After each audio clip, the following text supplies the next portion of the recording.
At the start of this story, we meet a couple living on a farm in a small town called Brightburn. Tori and Kyle have been trying for years to have a baby. Their house is full of books on how to get pregnant, and you can tell they have been through a lot of pain and disappointment. One night, as they try once again in bed, the whole house starts shaking. Everything rattles like an earthquake. They run outside and watch something bright fall from the sky and crash into the woods near their property. They have no idea what just happened, but from this moment, everything changes. A few years pass. We see home video clips of a young boy named Brandon growing up. It is clear he is the child that came with whatever fell from the sky. Tori and Kyle raised him as their own. Brandon is older now, smart beyond his years. At school, he answers hard questions without even thinking. A girl named Caitlin notices him and seems interested, but there is something in Brandon's eyes that feels off, something empty. That same night, Tori is painting in the house when Brandon starts walking in his sleep. He moves in a strange way, like something is pulling him. He heads straight for the barn where the object from the sky is hidden. When he gets close to it, his voice changes completely. He starts shouting in a language no one recognizes, and it sounds angry and powerful.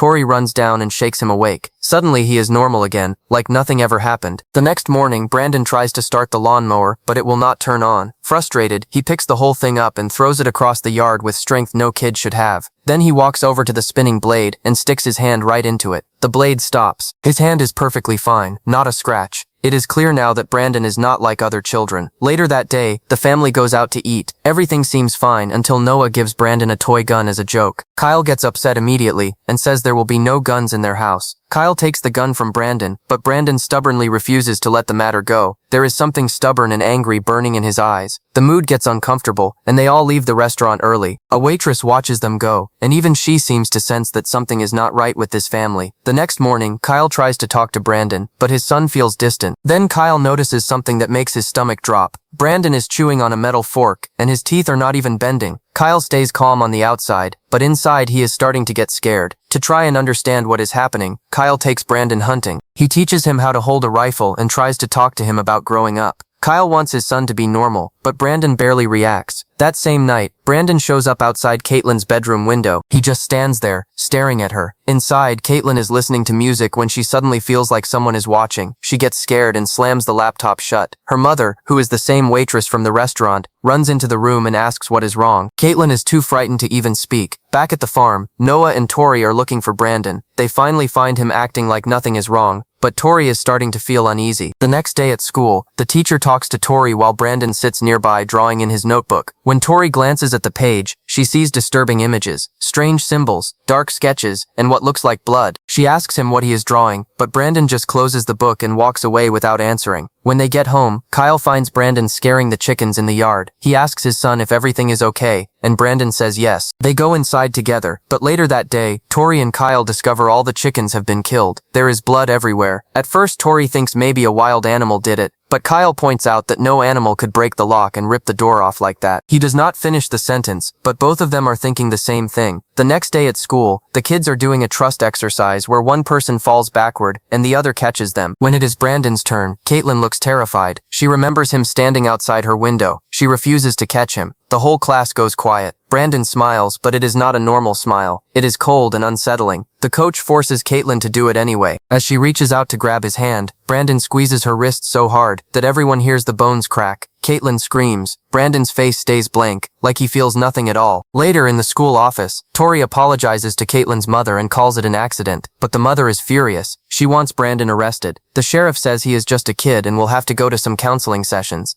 As they leave, Caitlin's mother calls him a psycho's son. Tori defends him, but as they walk out, Brandon turns and stares at the woman. The look in his eyes is unmistakable. It is a threat. That night, Brandon is in his room, but he can hear his parents whispering about him. Kyle and Tori are quietly talking about their fears. Brandon realizes even his own parents are starting to be afraid of him. Tori goes online and starts searching for information about meteors. She is slowly putting the pieces together. Then she notices a strange glow coming from the barn. She runs outside, and what she sees stops her cold. Brandon is floating in the air. His body is surrounded by the same glowing light from the meteor. He keeps repeating the same phrase over and over in that strange language. Tori steps closer. Suddenly, Brandon drops to the ground, and his hand gets cut on a sharp edge of the meteor. For the first time, he bleeds. Then Tori tells him the truth. She tells him that he wasn't adopted, that he was found on the ground, but Brandon is shaking with anger. He screams at her that she has been lying to him his whole life. Tori tries to explain, but Brandon runs off into the dark. She finds Kyle and tells him everything. They both realize things have gone too far. Meanwhile, Brandon is running through the woods, screaming. Suddenly, a red beam of light shoots out of his eyes and cuts straight through the trees in front of him. His power is real, and it is growing. A short time later, Brandon sneaks into Caitlin's room. She is typing on her laptop. When she sees him standing there, she freezes. Brandon tells her not to be afraid and says she knows how special he is. Caitlin says her mother told her not to talk to him. Brandon replies that she does not need to worry about her mother anymore. He will take care of her. Caitlin starts crying. Then Brandon disappears, leaving a single flower behind. On the other side of town, Caitlin's mother is closing up the diner for the night. She looks and sees strange symbols painted on the windows. They are the same symbols Brandon drew in his notebook. The lights start flickering. Then the windows explode inward. Glass flies everywhere, and a piece slices into her eye. She screams and grabs a baseball bat. Something moves past her so fast she can barely see it. Terrified, she locks herself inside the freezer room. But then a glowing red beam cuts through the door like it is made of paper. The door falls open. Brandon steps inside. There is no emotion at all. He stares at her, and then he moves toward her. The next morning, Brandon tells his parents that everything is fine. The situation has been handled. His voice is calm, like nothing happened. But the way he says it makes both Tori and Kyle feel sick. Meanwhile, at the other side, the sheriff and his deputy are investigating. The scene is horrifying. Caitlin's mother is dead, and carved into the glass is the same symbol Brandon draws.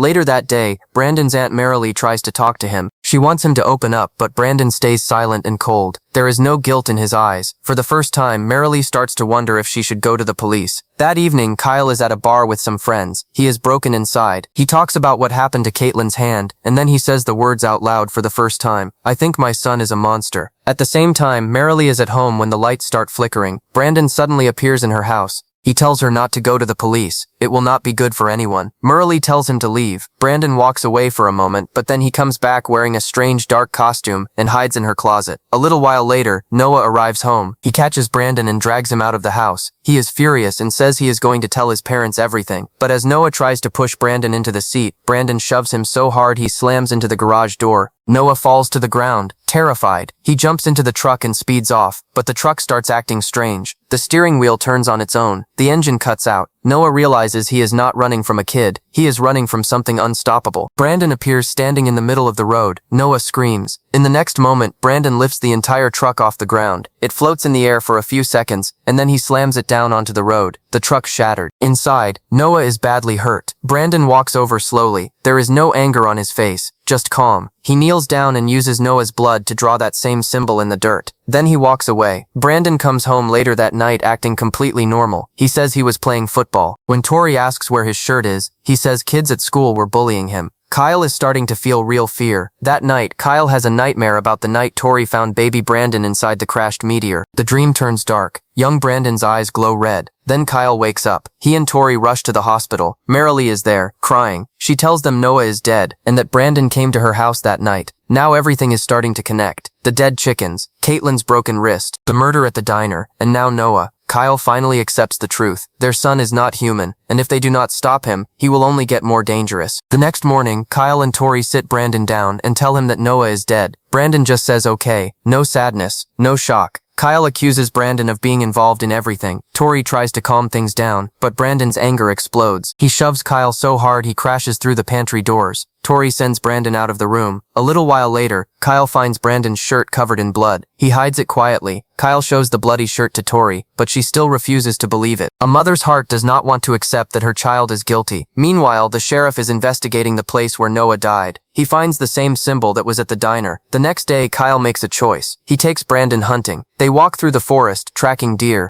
Kyle lets Brandon walk ahead. Meanwhile, back at the house, the sheriff shows Tori some photos linking Brandon to the earlier incidents. After he leaves, Tori finds Brandon's hidden notebook. She opens it, and her whole world collapses. Inside is that same terrifying symbol. There are horrible drawings. Brandon in his costume, the waitress with glass in her eye, dead bodies, and one sentence written over and over. Take the world. In the forest, Brandon is studying the deer tracks. Behind him, Kyle quietly raises his rifle. His hands are shaking, but he pulls the trigger. The bullet hits Brandon in the back of the head and bounces off. Brandon turns around slowly and looks at Kyle in surprise. Kyle tries to reload, but it is too late. Brandon disappears. Then suddenly he appears in his black costume, floating in the air. He moves like lightning and slams Kyle to the ground.